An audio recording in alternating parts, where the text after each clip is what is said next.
Hai semua, di video kali ini saya akan kembali sharing terkait buku-buku yang saya baca. Kali ini saya sudah membaca full buku Filosofi Teras karya Henry Manampiring. Nah, buku ini itu terkait ilmu filsafat ya.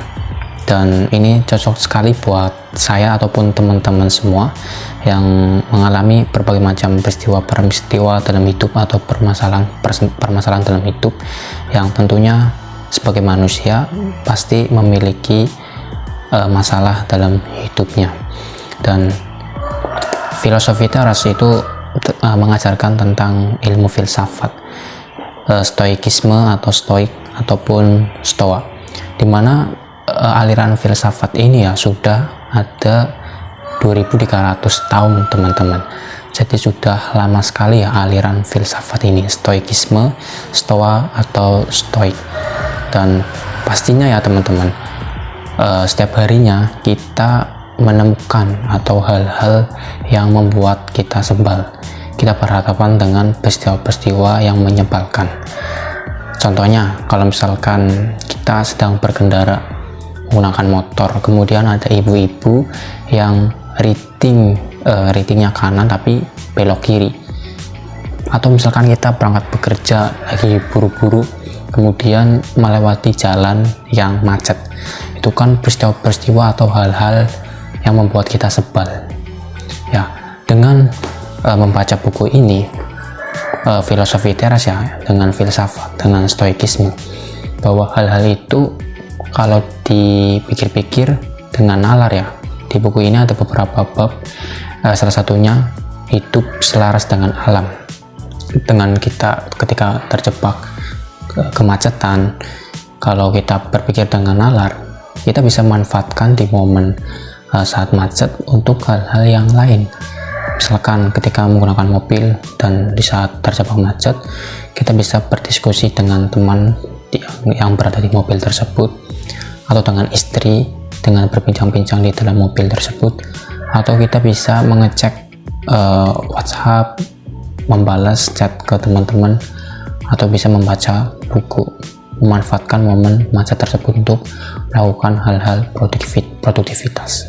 Atau mungkin ketika di lingkungan pekerjaan kita menemukan teman yang kerjanya itu seenaknya sendiri, dia tidak melakukan effort lebih terhadap pekerjaannya, sesuka-sukanya dia sendiri, karena dia memiliki kuasa ya, dekat dengan atasan, sehingga dalam pekerjaan tidak melakukan yang terbaik, hanya seenaknya sendiri.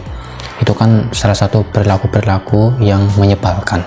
Dengan teman-teman mempelajari stoikisme atau filsafat ini, kita bisa memfilter sikap kita atau respon kita terhadap perilaku-perilaku yang menyebalkan tidak cenderung negatif, melainkan kita akan menyikapinya dengan sabar, dan tentunya timbal baliknya justru positif. Kita tidak bisa menghilangkan perilaku-perilaku menyebalkan tadi, kita hanya bisa menyikapinya dengan tenang dan tentunya dengan tidak terpancing untuk melakukan perbuatan-perbuatan negatif. Di bab 4, Filosofi Teras itu bagian dikotomi kendali, di mana ada beberapa hal yang bisa kita kendalikan dan ada beberapa hal yang tidak bisa kita kontrol. Ada faktor internal dan ada faktor eksternal. Nah, kalau faktor internal itu faktor di bawah kendali kita. Contohnya persepsi kita terhadap orang lain, kemudian tindakan kita atas perilaku orang lain, opini kita sendiri, emosi kita sendiri, atau gaya kita berbicara. Itu sesuatu yang bisa kita kendalikan, kita bisa kontrol hal-hal tersebut. Nah, kalau di faktor eksternal itu sesuatu yang di luar kemampuan kita untuk menyikapi hal tersebut. Contohnya ada orang mengkritik kita, ada orang yang komentar di media sosial kita, ataupun ada orang yang bicara seenak jidatnya, berkata-kata kasar terhadap kita. Itu di luar kemampuan kita untuk mengontrolnya. Nah, di buku ini dianjurkan kita harus lebih fokus ke hal-hal yang bisa kita kontrol, di faktor internal. Kalau misalkan kita ada masalah dan masalah itu ada di dalam, ya kita fokusnya masalah itu di dalam kita sendiri, diselesaikan terlebih dahulu yang ada di dalam. Jangan memusing-musingkan apa yang ada di luar. Jika masalahnya itu ada di dalam diri kita sendiri, perbaiki dulu, baru kita menyelesaikan yang ada di luar. Sebelum membaca buku Filosofi Teras, ada beberapa pengalaman hidup saya sendiri ya. Misalkan saya menembak cewek, kemudian cewek itu tidak mau menjadi pacar saya, dalam artian menolak. Atau misalkan saya beberapa kali mengikuti tes masuk perguruan tinggi negeri dan sudah 3 kali saya mengikuti, itu semuanya gagal, ya kan. Atau misalkan saya memulai usaha, sudah beberapa saya memulai usaha tetapi tidak ada hasilnya, gagal. Mungkin sebelum saya membaca atau tahu tentang Filosofi Teras atau tahu tentang ilmu filsafat stoikisme, stoik ataupun stoa, saya akan menghadapi respon tersebut dengan sedih, kecewa, frustasi, stres, dan lain sebagainya.